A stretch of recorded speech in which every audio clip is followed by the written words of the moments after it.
Kembali di Anju Sore, pemirsa, saya masih bersama dengan Pak Wihadi, Mas Ciko, dan juga Mas Adi Pray. Saya ke Mas Ciko. Mas Ciko, apakah betul nanti sikap PDI Perjuangan akan ditentukan setelah raker yang akan dilakukan? Memang untuk mengambil kebijakan-kebijakan strategis tentunya harus melalui internal kami. Banyak hal yang harus dilalui. Yang utama tentu yang pertama adalah menyerap aspirasi dari kader dan simpatisan dan juga para pengurus dari tingkatan yang paling bawah hingga tingkatan tertinggi. Dan tentunya pada akhirnya kebijakan-kebijakan strategis itu putusannya akan diserahkan kepada Ibu Megawati Soekarno Putri sebagai Ketua Umum, dan memang kebijakan strategis yang sifatnya ke dalam atau internal dan juga keluar pada akhirnya hanya akan menjadi hak prerogatif dari Ketua Umum. Jadi memang ini suatu hal yang bukan main-main ya kalau kita bicara soal kiprah atau pilihan kita bagi PDI Perjuangan untuk berada di dalam atau di luar. Dan saya rasa waktu masih cukup panjang untuk itu, dan kita tunggu saja gimana. Oke, saya ke Mas Adi. Mas Adi, bukankah kita tahu Pak Prabowo dan Bu Megawati ini punya sejarah hubungan yang panjang? Tidakkah ini menjadikan alasan yang kuat bahwa mungkin saja PDI Perjuangan juga mengiyakan ketika Pak Prabowo mengajak untuk bergabung bersama-sama? Analisis Anda.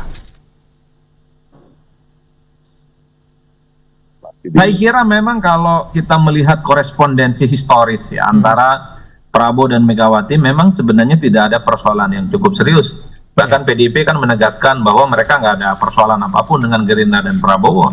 Saya kira ini menjadi modal politik yang saya kira bisa mempertemukan antara dua partai dan kedua tokoh. Tapi kalau membaca realitas politik per hari ini, ketika masih ada Jokowi menjadi bagian dari Prabowo Subianto, itu akan menjadi barrier politik, akan menjadi tembok tebal yang akan menghambat sebenarnya PDIP akan bekerja sama dengan Prabowo. Jadi apakah PDIP mau bergabung atau tidak? Kalau diajak, bagi saya ada variabel Jokowi di dalamnya. Selama hubungan Jokowi dan Prabowo ini baik-baik saja, sepertinya PDIP agak rumit untuk berkoalisi ya. Tapi kalau hubungan Jokowi dan Prabowo tak baik-baik saja, saya kira PDIP juga akan berpikir ini ada kemungkinan untuk menjadi bagian dari koalisinya Prabowo Gibran di masa yang akan datang. Jadi ini ada faktor dan variabel Pak Jokowi yang saya kira akan menjadi penentu apakah sikap PDIP akan berada di luar ataukah akan menjadi bagian di dalam. Saya kira di situ konteksnya, Mas. Oke, Pak Wihadi, Anda melihat ini seperti apa? Tadi Mas Adi menyebutkan bahwa ada variabel Jokowi yang membuat mungkin barrier ya atau jarak hubungan antara Pak Prabowo dan Bu Megawati. Sebenarnya kalau dari internal Gerindra melihatnya seperti apa sih, Pak Wihadi?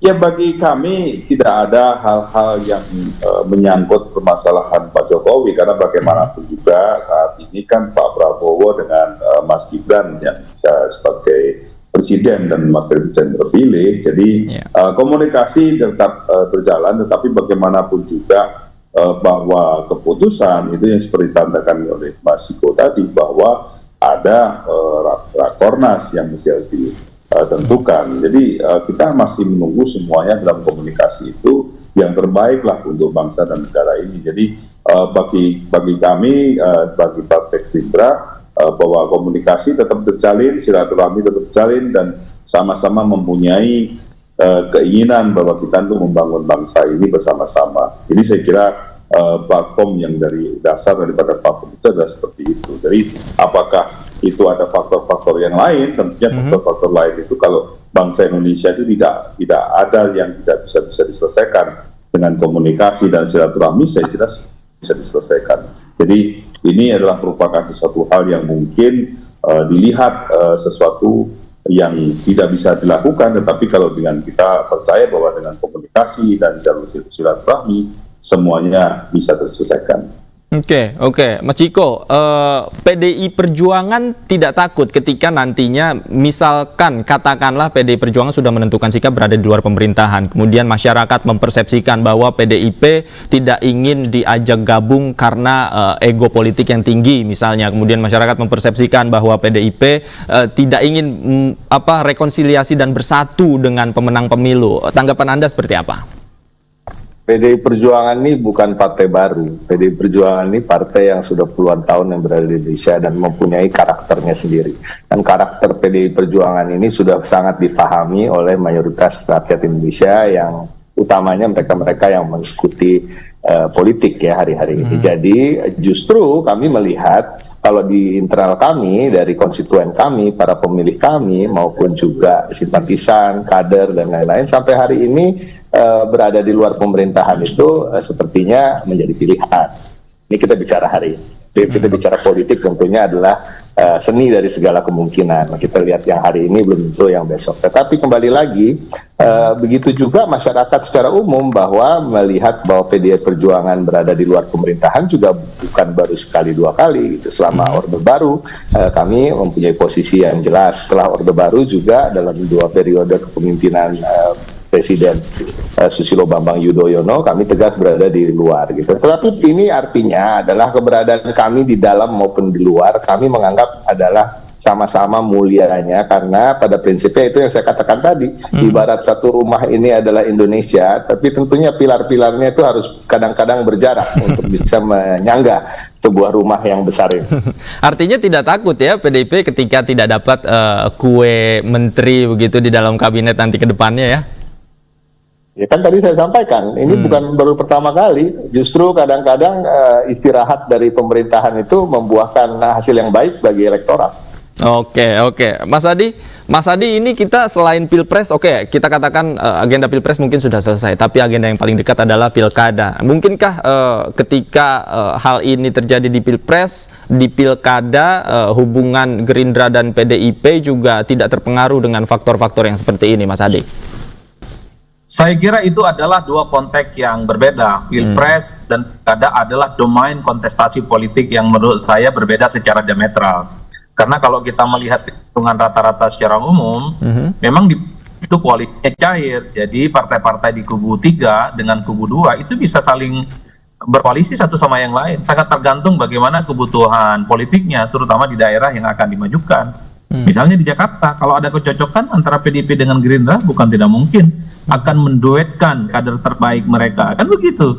Jadi bagi saya, politik kita memang tidak hitam putih, bahwa seakan-akan partai-partai yang ada di kubu 1, kubu 3, kubu dan 2, ini tidak bisa saling bertemu untuk Pilkada. Dan saya termasuk yang hakul yakin bahwa akan banyak Pilkada di 2024 ini, PDIP, Gerindra itu akan banyak bekerja sama, tapi banyak juga akan saling berhadapan-hadapan. Tergantung bagaimana kebutuhan koalisi politik di daerah yang nantinya akan maju. Bayangkan lebih dari sekitar 500 lebih kepala-kepala daerah yang akan bertanding di November nanti. Saya kira koalisinya acak, saya kira koalisinya cair, dan sangat tergantung bagaimana komposisi kepentingan politik masing-masing. Oke, Pak Wiyadi, apakah Anda sepakat dengan apa yang dikatakan Mas Adi, bahwa sebenarnya Pilkada ini tidak terpengaruh dengan apa yang terjadi di Pilpres? Ya, kalau Pilkada memang tidak akan mempunyai pengaruh dalam hal ini, karena semuanya tergantung daripada daerah masing-masing. Dan ini Pilkada ini berbeda sekali chemistry-nya dengan Pilpres, karena bagaimanapun juga bahwa koalisi dengan partai-partai yang berbeda dalam koalisi di presiden itu bisa dilakukan, karena sifatnya di daerah itu adalah sangat-sangat berbeda dengan nasional, karena baik itu culture maupun situasi di daerah itu sendiri, dan bagaimana satu perbedaan-perbedaan yang ada di daerah dan adanya persamaan-persamaan dalam satu pandangan di daerah itu adalah merupakan sesuatu hal yang biasa, dan itu tidak langsung linier dengan Pilpres. Jadi saya kira bisa saja itu terjadi di mana saja di seluruh Indonesia. Oke. Mas Ciko, tanggapan Anda terkait Pilkada seperti apa?